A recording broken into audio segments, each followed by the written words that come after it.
Get out! You are worthless. You don't have to tell me.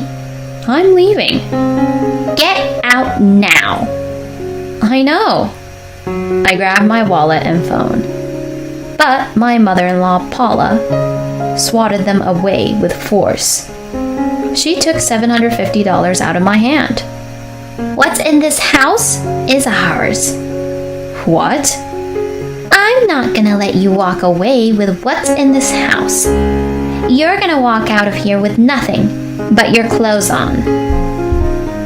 She's the meanest person I've ever met. I ran out of the house. My name is Ivy. I've been married to my husband David for 2 years. We met at work and dated for a year before we got married. I was so happy when David, who was very popular among the female employees, asked me to be his girlfriend.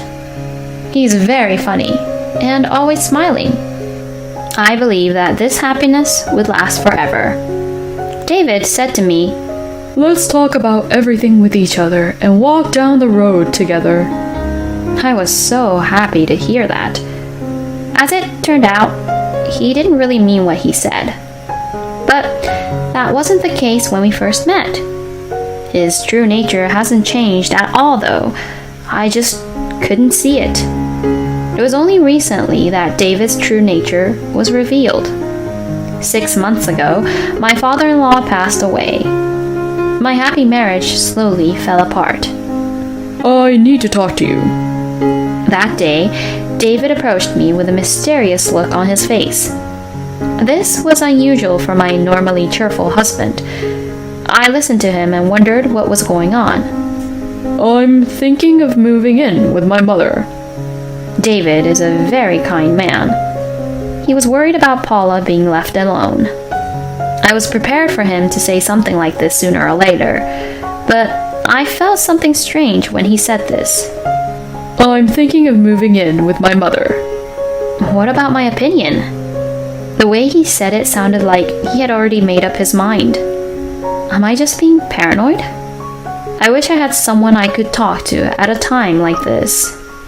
My parents have already passed away, so even if I want to talk to them about it, I can't. I thought about talking to my friend about it, but my friend is single. None of my friends are married. I thought about talking to someone at work, but David and I work at the same company. I didn't feel comfortable discussing our situation with someone at work. I agonized over the matter alone, but David had always shown me his concern for me. I decided to stop being so nervous about what he said. About moving in together with Paula? I was at a loss for words that day and couldn't respond. Later that day, I told David whether or not I wanted to live with her. "What?" I'm worried about Paula. I'm in favor of moving in with her too. Yeah. It's not what I expected. He sounds so uninterested. I was expecting a thank you or a I'm glad or something like that. I wonder if I was arrogant to expect such words. It's not nice to ask for something in return, but I wanted him to at least say thank you. We talk about everything, right? "Yes, we do." So, when do you want to move in? "Oh, the Friday after next." What? I don't know why, but I felt pretty frustrated. We said we'd discuss everything, and he informed me of his decision.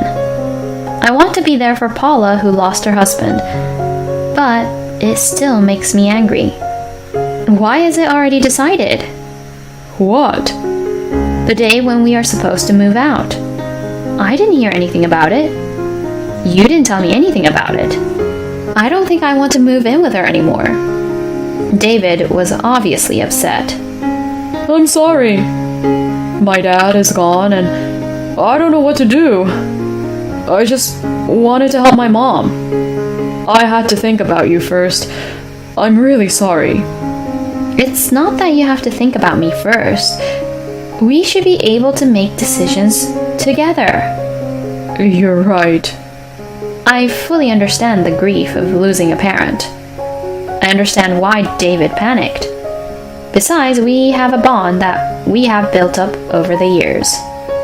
If he would reflect on this and be careful in the future, I'll forgive him. So, not the Friday after next. Please, listen to my request. Yeah, I will.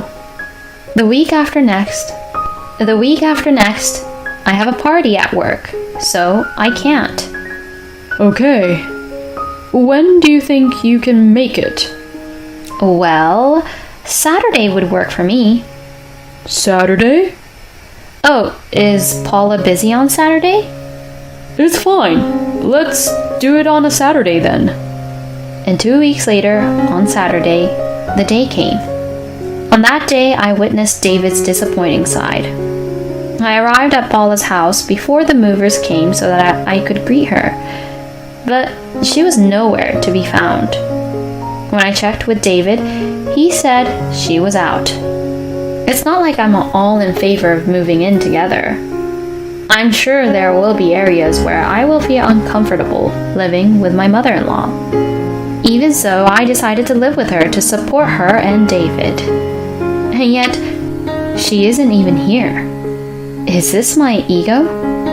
I honestly don't want her to do anything to make me feel insecure about the future. But she isn't here, and that's not going to change no matter what I think.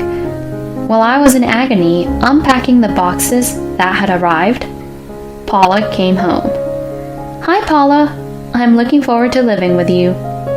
I greeted her with a smile, and she glanced at me and immediately looked at David. Why did we have to do this on Saturday? Why did we have to choose a day that costs so much? Because of our schedule. I told you to pick Friday. Yeah. She went straight into her room. What was that? It was the first time I ever saw her and David like that. David and I have been married for more than 2 years. Of course, I have been visiting my parents-in-law during that time. Whenever I visited them, Paula always greeted me with a smile. I wonder if a person's personality changes so much when they lose someone they love. Above all, what is with David's attitude? Can he tell his own opinion to his own mother? What was that? What? I've never seen her like that before. Really? She used to be like that. No way. She's a very kind person, isn't she? Yeah, but only in front of my dad. What? Why didn't you tell me that?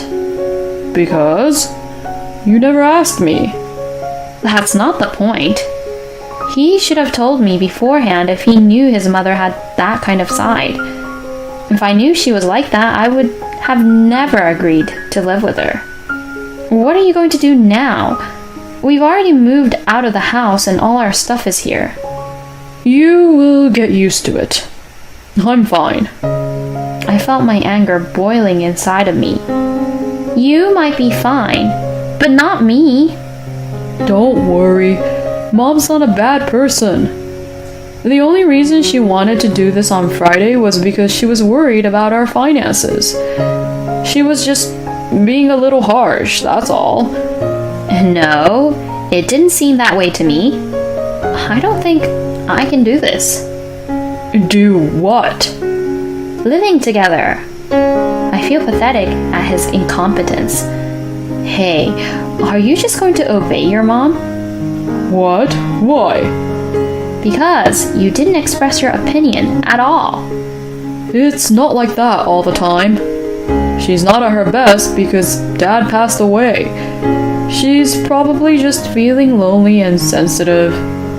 You really think so? Yeah, I think so. You were talking about how she was always acting like a nice person in front of your dad. I didn't say she was acting. It doesn't matter how you say it. I'm pissed off. I'll take care of everything, so please, bear with me a little bit. Please. My thoughts are all over the place. There's really nothing wrong with him in the last 2 years, dating period included. In fact, he's a very kind, funny, and caring person. But the person I see in front of me now looks unworthy and pathetic. I don't know if I should give an answer right now. I wonder if all the days we spent together were in vain. I've been struggling with conflict after conflict, and I feel exhausted. I accepted David's words because my thought process was not working properly. But I know this was a mistake. I should have stuck with myself, even if I was exhausted and my brain stopped functioning. I always lived my life with positive attitude, and it has backfired on me. I've learned that there are some things in this world that can't be managed. David was there for me at first. He supported me while I had to deal with Paula complaining about everything I did. But after 3 months, he blurted out, I'm tired. After that, he started supporting his mother. In other words, I had no one to turn to. David doesn't say or do anything, even if Paula says harsh things to me. He would hurry off to his room. I have to be very careful about our neighbors here. There are 2 factions in the neighborhood, one group of wives led by Paula and another group. They don't get along very well. I see them when I take out the garbage or come home from work and when I say hello to them. But they just stare at me from the bottom to the top and ignore me. I guess Paula says bad things about me. When I pass them in the neighborhood, no one greets me. Why do I have to experience such loneliness? Is there any point in living together? And do I really need to be married to David? I don't need to ask myself these questions. The answer is already there. At dinner that night, I broached the subject. I would like to talk to you about our future. Paula's eyes widened. Oh yes, finally. So when are you quitting your job? What? I'm not quitting my job. Then I don't have to listen to you. What is going on, David? You should be able to make your wife obey us. Yeah. What are you talking about? You were supposed to quit your job and move in with me. What? I can't live my retirement life because you didn't keep your promise. She doesn't do anything anyways. I didn't know she expected me to quit my job. What is going on? I looked at David, but he just stood there looking uncomfortable. I said, what is going on? Mom's getting old, so if you quit your job, you can stay home and Mom can relax. She complains about the food I make, the rooms I clean. All she does is complain. I'm not complaining. I'm trying to teach you something. Look, all I need is for you to quit your job and stay home. You can take care of my mom. Then you quit your job and take care of her. She's your mother. I was just trying to tell you that I'm divorcing you. What? And here's where Paula claps her hands happily. That's great. Now you can marry Rosie. Who is Rosie? Mom. Penalty, isn't it? I'll pay it for you. Here you go. Paula shoved a wad of cash to me. How much? $750. You can gladly accept it. Wow, that's a lot of money from someone who is so stingy. I'll take that as payment for all the care I've given you. So am I correct in assuming that you've been cheating on me? I'm not going to make excuses. Rosie is my mother's favorite. She's even offered to stay with us if we get married. Rosie lives close, and if she and I get married, I'll be free. I feel like crying. Even though he was not supporting me anymore, and I decided to get a divorce, I never thought he would betray me like this. I know if he was just a weak-minded person, but I somehow believed he would never betray me. But while I was going through the pain, he only wanted to save himself. I won't cry. I'm not going to shed a tear. All right, then let's proceed with the divorce. You have to fulfill your final responsibility.